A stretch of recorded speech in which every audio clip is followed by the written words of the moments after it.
الذين أنعمت عليهم غير المغضوب عليهم ولا الضالين آمين. بسم الله الرحمن الرحيم. الحمد لله رب العالمين وبه نستعين على أمور الدنيا والدين وصلى الله على سيدنا محمد خاتم النبيين وعلى آله وصحبه أجمعين. قال رب اشرح لي صدري ويسر لي أمري واحلل عقدة من لساني يفقه قولي وسدد لساني واهد قلبي بجاه النبي والآل والصحب. قالوا سبحانك لا علم لنا إلا ما علمتنا إنك أنت العليم الحكيم. اللهم صل على سيدنا محمد الفاتح لما أغلق والخاتم لما سبق ناصر الحق بالحق والهادي إلى صراطك المستقيم وعلى آله حق قدره ومقداره العظيم. أما بعد. الحمد لله معاشر الحاضرين wal hadirat yang dimuliakan oleh Allah Subhanahu wa taala. Alhamdulillah thumma alhamdulillah. Di malam yang penuh berkah ini insyaallah kita kembali dikumpulkan oleh Allah Subhanahu wa taala di rumah daripada rumah Allah dalam keadaan sehat wal afiah insyaallah, sehat jasmani juga sehat rohani kita insyaallah. Amin ya rabbal alamin.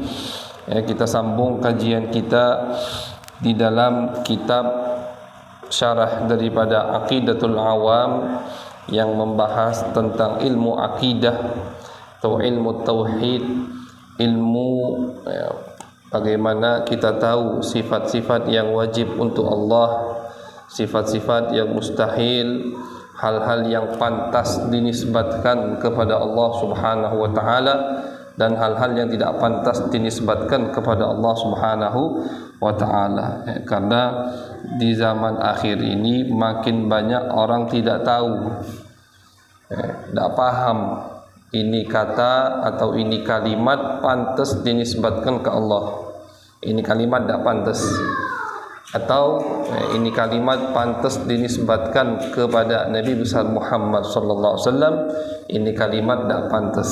Jadi termasuk kita tahu mana saja kalimat yang pantas kita nisbatkan kepada Allah dan Nabi Muhammad, ya biar kita tahu. Termasuk caranya ya kita belajar atau kita mengkaji daripada ilmu akidah, ya, ilmu bagaimana kita mengenal Allah Subhanahu wa taala.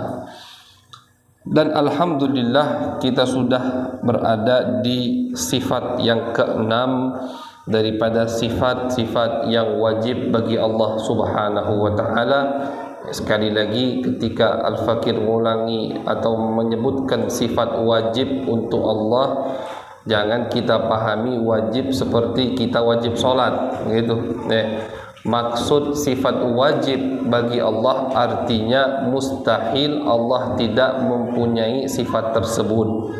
Sifat itu pasti ada pada yang namanya Tuhan. Itu sifat wajib. Bukan seperti kita wajib sholat. Karena kalau kita samakan kalimat wajib bagi kita dan wajib bagi Allah, ya berarti seakan-akan ada yang mewajibkan kepada Allah. Tidak ada. Oh sifat ini wajib bagi Allah, pengertiannya sama seperti kita wajib sholat, berarti ada yang mewajibkan kepada Allah sifat wajib. Akhirnya terus muter, akhirnya tidak selesai-selesai. Akhirnya mana Tuhannya, begitu kan?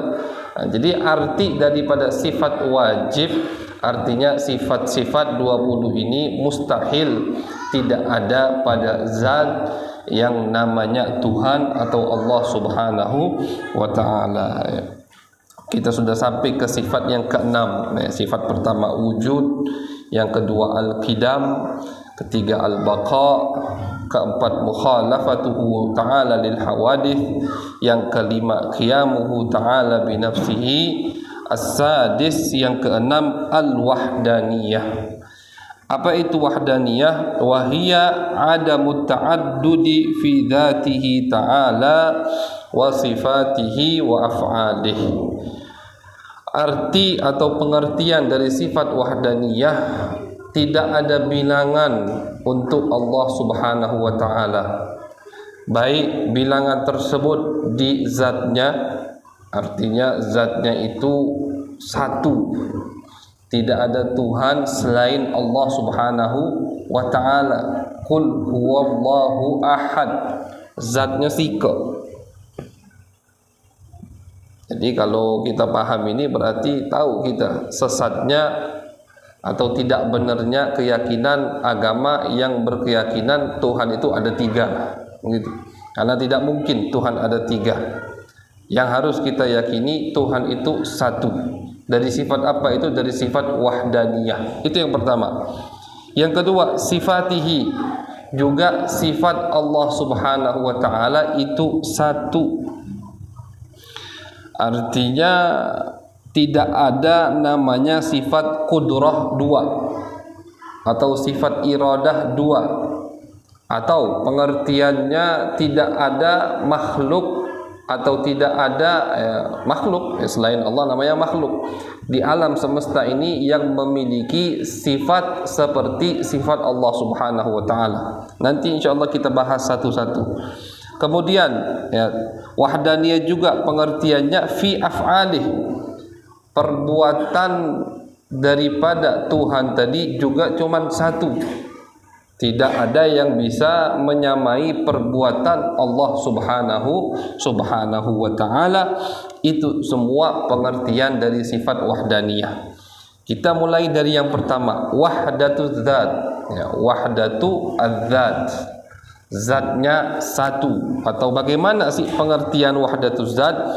Ai anna dzatahu laysat murakkabatan min ajza. Pengertian pertama daripada zatnya Allah Subhanahu wa ta'ala itu satu atau tidak ada bilangan untuk zat Allah, bahwasanya zatnya Allah itu bukan terbentuk dari beberapa bagian. Kalau manusia kan terbentuk dari beberapa bagian, ada kepala, ada badan, ada tangan, ada kaki.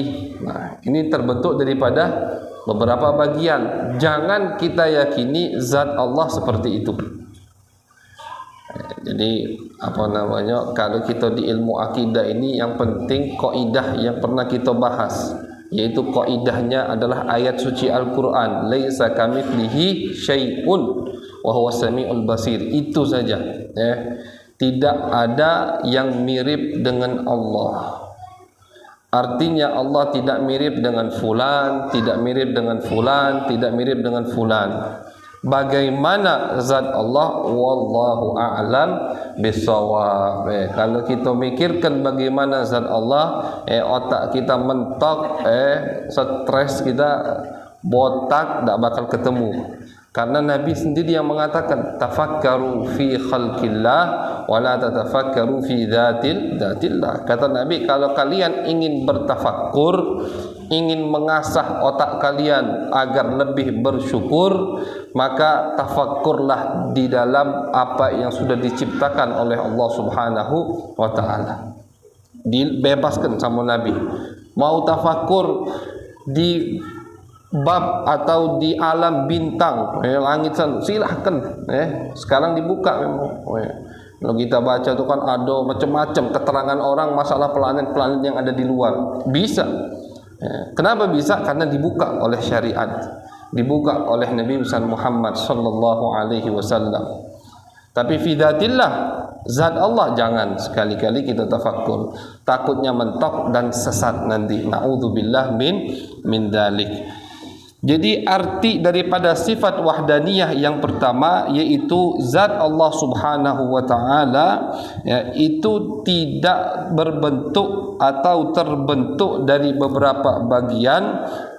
Juga pengertian yang kedua, walaysa fil khalqi dzatun kadzatih, tidak ada di dalam makhluk ini yang mempunyai zat seperti zatnya Allah Subhanahu wa ta'ala.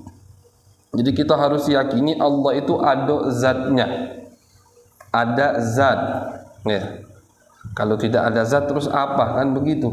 Ada zat. Jangan kita bilang badan. Kalau kita bilang badan, akhirnya kita samakan dengan makhluk.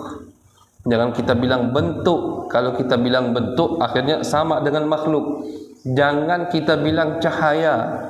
Cahaya pun sama nanti dengan makhluk. Makhluk itu cahaya. Bagaimana? Tadi wallahu a'lam bishawab. Nanti insyaallah di akhirat kita bakal ketemu sama Allah Subhanahu wa taala. Nabi Muhammad SAW mengatakan, kalian nanti di akhirat itu ada yang seminggu sekali ketemu dengan Allah setiap hari Jumat. Ada yang martabatnya lebih tinggi, ketakwaan, kesolehannya di dunia lebih tinggi, sehari 2 kali dia ketemu kepada Allah, melihat Allah Subhanahu wa ta'ala. 2 kali, pagi dan sore dalam 1 hari. Dan itu nikmat yang paling dinantikan oleh orang-orang yang dekat dengan Allah. Al-Imam Abu Yazid Al-Bustami, beliau mengatakan, kalau kita ini di surga sana hujib anillah, kami dihijab dari Allah Subhanahu wa taala sesaat saja di dunia sana, di akhirat, di surga sana, maka kami, kata Abu Yazid Al-Bustami, akan merintih, akan menangis seakan-akan kami tersiksa di api neraka, padahal kami di surga katanya. Dia di surga, cuma tidak melihat Allah. Sesaat saja, kata Abu Yazid, kami akan menangis seakan-akan kami berada di neraka. Artinya, kata beliau, lebih baik di neraka daripada di surga tidak ketemu dengan Allah Subhanahu wa ta'ala. Wujuhum yawma idzin nadhirah ila rabbiha nadhirah. Kata Allah, itu dalil ru'yatullah ada. Allah bisa dilihat, tapi bukan di dunia. Di dunia tidak ada yang bisa melihat Allah Subhanahu wa ta'ala dengan mata kepala kecuali Nabi besar Muhammad sallallahu alaihi wasallam. Nabi Musa saja itu tidak bisa melihat. Tapi ulama mengatakan tidak mustahil. Dari mana ulama mengatakan tidak mustahil? Ketika Nabi Musa meminta kepada Allah, Rabbi arini anzur ilaik. Ya Allah, berilah aku nikmat agar aku bisa melihatmu. Apa jawab Allah? Qala lan tarani. Wahai Musa, kau tidak bisa melihatku. Walakin unzur ilal jabal. Ditaklik sama Allah. Ditaklik kata Allah, tapi coba lihat gunung. Fa in istaqarra makanahu fasawfa tarani. Kalau gunung tadi mantap kata Allah, tidak goyang, tidak hancur, fasawfa taran, maka kau bisa melihatku. Ini kata ulama kita ahlu sunnah wal jamaah, artinya ru'yatullah itu tidak mustahil. Artinya kita bisa melihat Allah Subhanahu wa ta'ala di dunia, bukan di akhirat. Di akhirat nanti urusannya, ini di dunia. Tidak mustahil. Kalau mustahil itu langsung sama Allah dibantah permintaan Nabi Musa, tidak pakai ta'lik. Ini tidak, Allah menggunakan ta'lik. Kata Allah, kalau gunung ini mantap wahai Musa, kau bisa melihat aku. Tapi falamma tajalla rabbuhu lil jabali ja'alahu dakka. Ketika Allah Subhanahu wa taala menampakkan atau membuka hijab zatnya kepada gunung, gunung tadi hancur lebur langsung. Gunung tidak kuat melihat atau ketika dibuka hijab. Bagaimana caranya? Wallahu a'lam bishawab. Sekali lagi. Nah, jadi kata ulama tidak mustahil melihat Allah Subhanahu wa taala di muka bumi ini, cuman tidak terjadi kecuali untuk Nabi besar Muhammad sallallahu alaihi wasallam. Beliau hanya yang melihat Allah dengan mata kepala ketika Isra Mi'raj. Bukan sekali. Nabi itu bukan sekali. Kalau kita baca cerita Isra Mi'raj, Nabi naik ke atas, solat 50, turun ke Nabi Musa, minta dikurangi. Kan begitu cerita Isra Mi'raj. Naik lagi Nabi ke atas, itu ketemu lagi. Jangan lupa itu, ketemu lagi, turun lagi, terus. Itu sebagian ulama mengatakan Nabi Musa sengaja minta Nabi Muhammad naik turun ke atas karena Nabi Musa menikmati lezatnya cahaya yang ada di muka Nabi besar Muhammad SAW. Bayangkan habis bertemu dengan Allah Subhanahu wa taala, cahaya Nabi mukanya kayak apa? Nabi Musa menikmati cahaya tersebut, naik lagi, naik lagi, turun lagi, naik lagi, sampai nabinya yang malu, tidak mau naik lagi. Nah, ini kenikmatan hanya terjadi untuk Nabi besar Muhammad sallallahu alaihi wasallam. Di akhirat, sudah, kalau di akhirat bila khilaf. Ya, soalnya kalau di dunia ada khilaf. Sebagian madhab mengatakan kita tidak bisa melihat Allah Subhanahu wa taala di dunia. Tapi ahlu sunnah wal jamaah tidak bisa kita melihat Allah di dunia dengan dalil-dalil yang tadi. Adapun di akhirat bila khilaf, tidak ada khilaf lagi. Kita akan melihat Allah Subhanahu wa ta'ala. Hadis hisab, kata Nabi, nanti kalian itu di akhirat dihisab langsung oleh Allah. Laisa bainal abdi wa bainallah tarjuman. Tidak ada antara seorang hamba dan Allah Subhanahu wa ta'ala penerjemah. Tidak ada wasithah. Langsung kita Allah, begitu. Jangan ditolak ukur pakai akal lagi. Oh ustaz, kalau cek itu kapan selesainya? Uang dunia sebanyak ini. Jangan pakai waktu dunia, kan banyak. Kalau dihisab sama Allah, kapan selesainya sikap-sikap. Jangan cak kita wawancara di kantor lain. Adapun di surga tadi pasti melihat Allah Subhanahu wa taala dengan hadis-hadis yang sahih yang jelas dari Nabi besar Muhammad sallallahu alaihi wasallam. Jadi wahdatul zat, bahwasanya zat Allah itu tidak ada tarkiban, tidak seperti manusia. Juga arti wahdah di sini tidak ada bilangan untuk zat Allah, maksudnya tidak ada dari makhluk siapapun makhluk tersebut yang memiliki zat seperti zat Allah Subhanahu wa ta'ala. Jadi Allah punya zat, tapi bentuknya atau zatnya bagaimana, wallahu a'lam bissawab. Kemudian al-wahdaniyah yang kedua, pengertian wahdaniyah yang kedua, wahdatus sifat. Arti dari wahdatus sifat, annahu laisa li ahadin sifatun tushbihu sifatan min sifatih. Tidak ada di antara makhluk yang menyerupai daripada sifat-sifatnya Allah Subhanahu wa ta'ala. Artinya tidak ada makhluk yang memiliki sifat kudrah seperti sifat Allah. Walaupun makhluk tadi punya power, punya kekuatan, punya kekuasaan, tapi tidak seperti Allah Subhanahu wa ta'ala. Kekuatannya dari Allah, kekuasaannya dari Allah, semua fasilitas yang dia miliki semua dari Allah Subhanahu wa ta'ala. Kullun min indillah. Katakan wahai Muhammad kepada umatmu, kullun min indillah. Kullun itu kalimat yang sangat umum sekali. Semuanya min indillah, dari Allah Subhanahu wa ta'ala. Tidak ada makhluk yang memiliki sifat seperti sifat Allah Subhanahu wa ta'ala, dan tidak boleh makhluk ingin menyamai Allah di dalam sifatnya. Maka dari itu, kenapa sombong itu yang paling dibenci oleh Allah? Karena sombong itu, al-mutakabbir adalah sifat Allah Subhanahu wa ta'ala. Kata Allah Subhanahu wa ta'ala, orang yang mempunyai sifat sombong berarti sudah ingin menyamaiku. Kenapa? Mutakabbir ada di Asmaul Husna, ya mutakabbir. Sifat Allah Subhanahu wa ta'ala.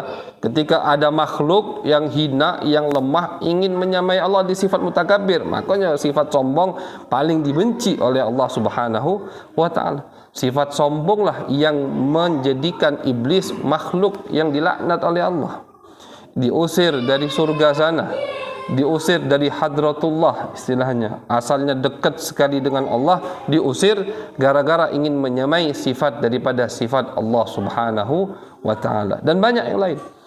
Nabi Muhammad SAW melarang kita untuk mengazab binatang dengan membakarnya. Kenapa? Karena kata Nabi, tidak boleh kalian atau makhluk menyamai Allah dalam mengazab makhluknya.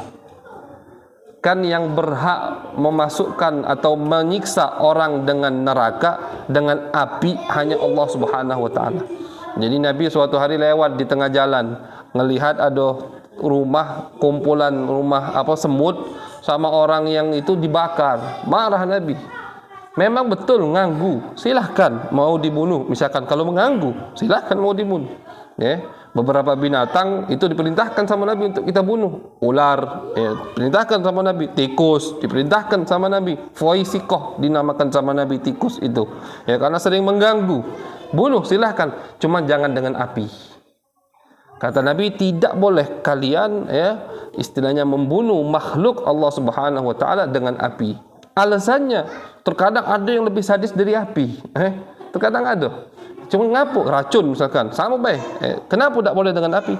Nyerupai Allah Subhanahu wa ta'ala. Kata Nabi, la yu'adzib bin nar illa rabbun nar. Tidak boleh menyiksa atau membunuh binatang dengan api kecuali sang pencipta api, yaitu Allah Subhanahu wa taala. Jadi itu pengertian wahdatus sifat, ya, bahwasanya Allah Subhanahu wa taala sifatnya tidak ada dari makhluk yang memiliki sifat seperti sifat Allah Subhanahu wa taala. Kemudian pengertian wahdaniyah yang ketiga, wahdatul af'al. Artinya laisa li ahadin ghairuhu ta'ala fi'lun minal af'al. Bahwasanya tidak ada di antara makhluk yang memiliki fi'lun minal af'al, ya, pekerjaan murni daripada pekerjaan dia atau kelakuan dia. Kita duduk di sini, kumpul di masjid, kita mengkaji daripada ilmu tauhid. Ini jangan kita mengira perbuatan kita. Duduknya kita di sini, oh akulah duduk di sini. Jangan. Nah, ini orang yang tak paham wahdatul af'al, maka sering timbul sifat ujub pada dirinya. Ketika solat, dia mengira dia yang solat. Ketika sodakoh, dia mengira dia yang sodakoh. Jangan, salah itu. Semua yang kita lakukan itu adalah ciptaan Allah Subhanahu wa ta'ala. Wallahu khalaqakum wa ma ta'malun.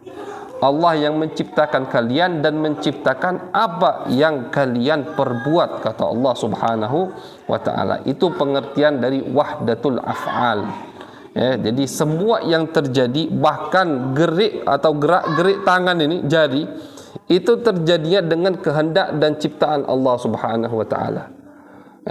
Ciptaan Allah Subhanahu wa ta'ala. Fallahu khaliqu kulli syai'. Allah yang menciptakan semuanya. Semua itu yang menciptakannya Allah Subhanahu wa ta'ala. Wa mubdi'u kulli syai'. Dan ketika Allah menciptakan, ciptaannya sangat indah sekali.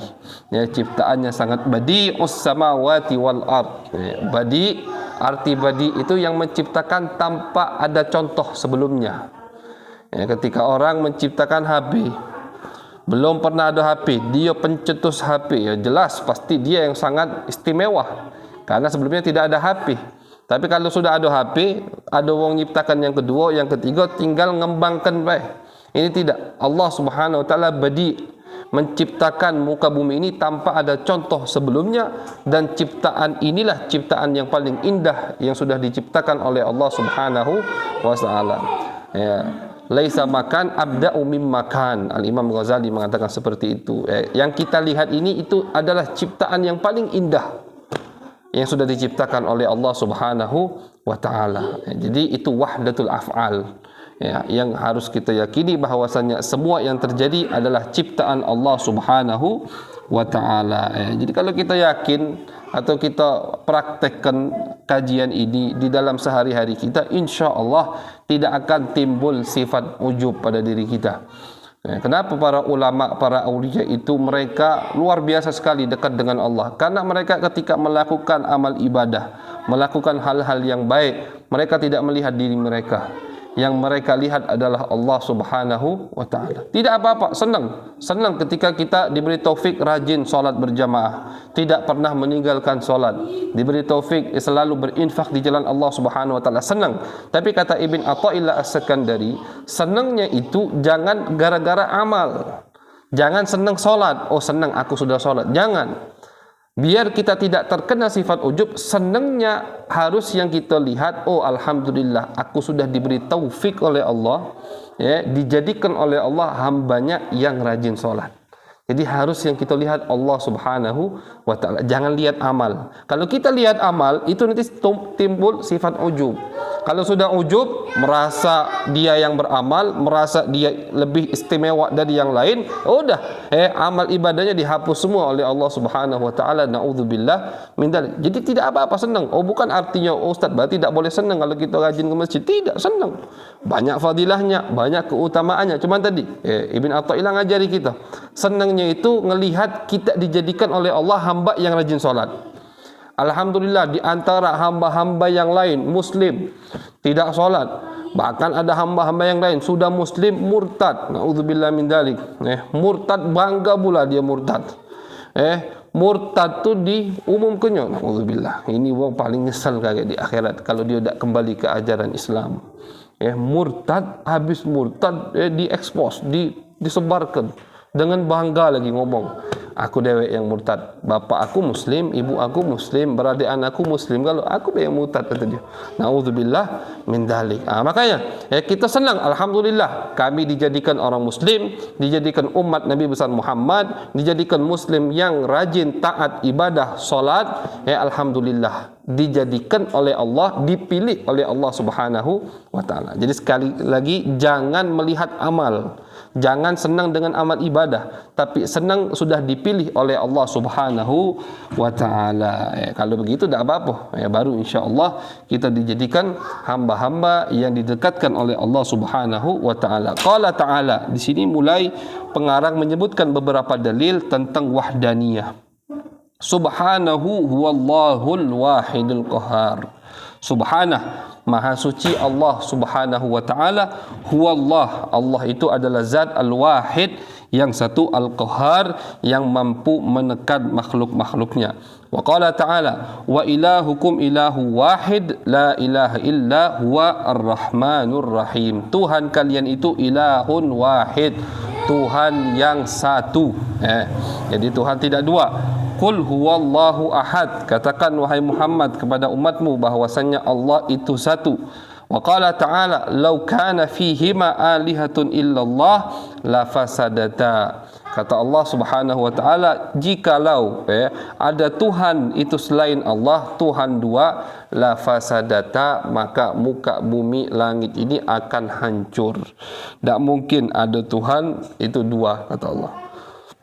Jadi ini namanya fardul mustahil jaiz. Boleh kita itu menggambarkan atau menyebutkan satu contoh yang mana contoh ini mustahil, boleh. Karena Allah sendiri menyebutkan contoh yang mustahil di dalam Al-Quran. Kata Allah Subhanahu wa taala, kalau umpama ada Tuhan selain Allah, maka muka bumi ini akan hancur, akan rusak. Yang namanya Tuhan, yang namanya Tuhan pasti punya kehendak, itu kan. Tidak usahlah Tuhan, ketua rumah tangga saja, suami, daripada yang dipimpin di bawahnya istrinya, anaknya, pasti kan punya kehendak, pengen cek ini, pengen cek ini. Ketika ada yang ngatur selain dia, marah. Ngapa? Aku yang berkuasa di sini, cek itu. Itu baru pemilik rumah atau pemimpin keluarga, apalagi pemilik dan pemimpin makhluk yang ada di alam semesta ini. Kalau ada dua, pasti otomatis akan hancur. Tak mungkin tentram, tak mungkin akor-akor, itu tak mungkin. Mattakhadallahu min walad, Allah Subhanahu wa taala tidak pernah mengambil anak. Lam yalid wa lam yulad. Kalau Allah punya anak, berarti Allah punya bapak, mau enggak mau gitu. Wa ma kana ma'ahu min ilah idzal la dhahaba kullu ilahin bima khalaq wa la ala ba'dhum ala ba'd. Kata Allah Subhanahu wa taala, kalau ada Tuhan selain Allah, Tuhan dua atau Tuhan tiga, maka setiap Tuhan pasti mempunyai pandangan khusus untuk apa yang dia ciptakan. Wala ala ba'dhum ala ba'd, pasti yang satu akan lebih tinggi dari yang satu, yang satu lebih tinggi dari yang satu. Kalau satu lebih tinggi dari yang satu, yang kalah berarti bukan Tuhan. Jadi tidak mungkin, kata ulama, baik Tuhan yang tiga atau dua tadi akor atau da akor, itu mustahil. Kalau gambaran Tuhan tiga itu akur, misalkan, tidak ribut, itu berarti kan Tuhan yang pertama ingin membuat muka bumi ini bulat, akhirnya Tuhan yang kedua sama Tuhan ketiga, sudah kami melok-melok belah ikut. Ini mustahil juga. Kenapa mustahil? Karena namanya Tuhan pasti mempunyai sifat iradah. Ketika Tuhan kedua, Tuhan ketiga itu hanya ikut-ikut saja, ngentol baik, berarti tidak punya sifat iradah, tidak mempunyai sifat kemauan. Misalkan itu kalau akurnya, kalau dia ributnya bebalah, misalkan berantem Tuhan, pasti ada yang menang, ada yang kalah. Yang menang itulah Tuhan, yang kalah pasti bukan Tuhan. Karena namanya Tuhan tidak mungkin mempunyai sifat al-ajaz, kelemahan, lemah, tidak mungkin. Namanya Tuhan pasti al-qawi, yang paling kuat, itu namanya Tuhan. Jadi kata ulama, baik mereka akur atau mereka tidak akur, dua-dua gambaran ini mustahil untuk diterapkan di alam semesta ini. Jadi hasilnya, natijahnya, Allahu ahad. Tuhan itu satu. Subhanallahi amma yasifun, maha suci Allah dari apa yang sudah mereka sifatkan. Wa qala ta'ala, qul law kana ma'ahu alihatun kama yaqulun idzal labtaghaw ila dzil arsy sabila. Subhanahu wa ta'ala amma yaquluna 'uluwan kabira. Jadi Allah Subhanahu wa taala di dalam Al-Qur'an ketika ingin menyebutkan hal-hal yang mensucikan zatnya, Allah sebutkan kalimat subhanah, atau menyebutkan hal-hal yang kejadian yang aneh, yang ajaib, pasti didahului oleh Allah subhanah. Subhanalladzi asra bi abdihi laila. Subhanalladzi, maha suci zat yang telah menjalankan hambanya di waktu malam hari. Biar otak manusia, biar orang yang ketika pertama kali mendengar cerita Isra Mi'raj itu tidak ingkar. Kenapa tidak ingkar? Allah sudah katakan di depan, subhan. Yang menjalankan ini bukan Muhammad jalan sendirian, bukan Muhammad terbang sendirian, bukan, tapi ada zat yang menjalankan Muhammad. Subhanalladzi asra, gitu. Subhanalladzi sakhkhara lana hadza wa ma kunna lahu muqrinin. Doa safar, doa ketika kita berjalan. Ketika mereka berjalan diajarkan doa begitu oleh Allah Subhanahu wa taala. Karena begini, dulu kendaraan orang dulu itu apa? Onta itu besar. Onta itu kalau ngamuk kita tidak kasih apa-apanya. Diterjangnya pakai sikok kakinya mental gitu berapa meter. Onta itu. Besar onta. Kalau onta yang buat tunggangan, luar biasa, ngeri kita dekatnya. Nah, apalagi kalau dia lagi marah, lagi berbuih mulutnya tuh, ngeri. Kita sering dulu pas di Mekah datang ke tempat-tempat onta itu. Ngeri, besar. Dia duduk itu kita kalah tinggi, dia duduk. Apalagi dia berdiri, kan begitu. Bayangkan onta sebesar itu yang menggiringnya anak kecil. Ini kan gambaran kalau dari kekuatan jauh anak, tapi yang menggiringnya anak kecil. Makanya kata Allah, katakan subhanalladzi, maha suci zat sakhkhara lana, yang telah menundukkan untuk kami hadza, kendaraan atau binatang yang super kuat ini. Wa ma kunna lahu muqrinin, kalau bukan karena tundukan Allah Subhanahu wa taala tidak mampu kita. Unta sebesar itu yang menggiringnya anak kecil. Kuda luar biasa yang giringnya atau ditunggangi sama anak kecil. Kalau kuda tadi tidak ditundukkan oleh Allah untuk kita, balik sudah sama kudanya. Subhanalladzi sakhkhara lana. Diawali ayat tersebut dengan maha suci zat Allah Subhanahu wa taala yang telah menundukkan untuk kita binatang-binatang yang luar biasa ini. Doa ini bukan hanya untuk kalau kendaraannya binatang. Sampai sekarang pun kalau kita naik mobil, naik motor, baca doa ini. Ini termasuk doa safar, doa kita ketika kita berjalan keluar dari rumah. Subhanalladzi sakhkhara lana hadza wa ma kunna lahu muqrinin wa inna ila rabbina lamunqalibun. Subhanahu wa ta'ala amma yasifuna amma yaquluna uluwan kabira. Jadi itu kurang lebih penjelasan daripada sifat wahdaniyah. Sifat wahdaniyah ini kata ulama termasuk sifat yang paling menonjol di zat Allah Subhanahu wa taala. Karena namanya Tuhan pasti satu, itu masalahnya. Tuhan itu satu. Tak boleh menganggap Tuhan selain Allah. Walaupun dia mengakui adanya Allah. Orang musyrik Mekah itu yang menyembah berhala ngaku dia, yakin dia ada Allah. Wa idza massakumud durru fil bahri dhalla man tad'una illa iyyah. Ketika mereka di laut, orang gurun pasir itu paling takut pas naik kapal. Kan soalnya tak pernah nengok laut. Tapi mereka terkadang mau tidak mau harus naik kapal ketika mereka membawa dagangan ke Irak misalkan, atau ke daerah yang nyebrang ke Habasyah begitu. Kayaknya Irak tidak. Kalau Irak tidak nyebrang laut, Habasyah, Ethiopia itu ke Afrika itu nyebrang pakai laut, mau tak mau. Mereka ketika di lautan ada angin dikit langsung ketakutan. Yang mereka ingat, ini disebutkan sama Allah, yang mereka ingat apa? Allah Subhanahu wa taala. Bukan Lata, bukan Manah, bukan Hubal, bukan. Tapi ketika mereka kembali ke tempat mereka masing-masing, ke rumah mereka, ke kota mereka Mekah, mereka lupa sama Allah. Yang mereka ingat adalah Tuhan-Tuhan berhala mereka. Ma na'buduhum illa liyuqarribuna ilallahi zulfa. Itu alasan mereka.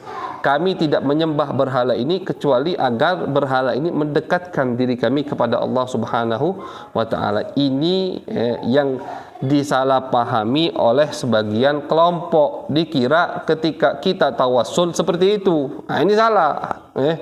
Tak boleh tawassul. Kenapa? Karena kalian tawassul itu berarti mentuhankan selain Allah. Salah. Ketika kita tawassul beda dengan cara orang musyrik Mekah, dan tidak bakal terjadi kesalahan seperti itu lagi. Jangan takut. Tidak akan terjadi ada umat muslim yang menjadikan Tuhan selain Allah, mengambil berhala lagi. Itu tak bakal. Kata Nabi, setan tidak bakal menjadikan fitnah itu di masalah Tuhan lagi. Ais, sudah putus asa setan. Tapi apa? Adu domba antara muslim, itu tugas setan sekarang. Kata Nabi, tenang, jangan takut. Kata Nabi, kemusyrikan, berhala itu tidak akan ada lagi, kata Nabi besar Muhammad sallallahu alaihi wasallam. Nah, sebagian kelompok salah dalam memahami arti tawassul. Dikira mereka tawassul kita, tawassul ahlu sunnah wal jamaah kepada Nabi atau kepada wali-wali seperti cara musyrik Mekah ibadah atau menjadikan berhala Tuhan. Salah.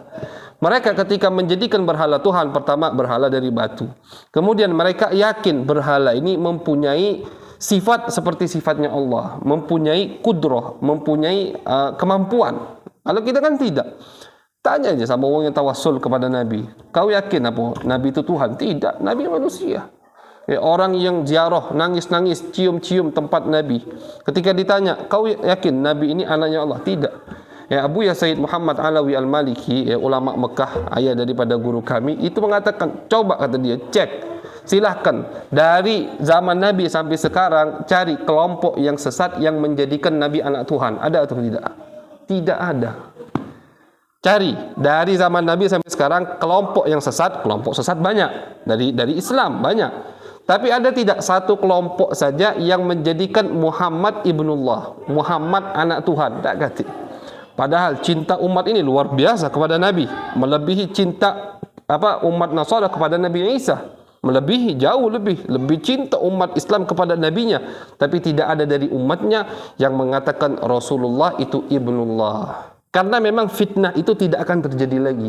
Itu memang fitnah Allah kasih buat kaum Nasara. Buat kaum Nasara dan kaum Yahudi, Uzair ibnullah, ketika mereka mengatakan Uzair putra Allah Subhanahu wa taala. Di Islam itu tidak kata fitnah yang seperti itu. Ya kan? Disebutkan sama Nabi apa fitnah yang akan terjadi di umat Islam tadi? Adu domba antara muslim, itu saja.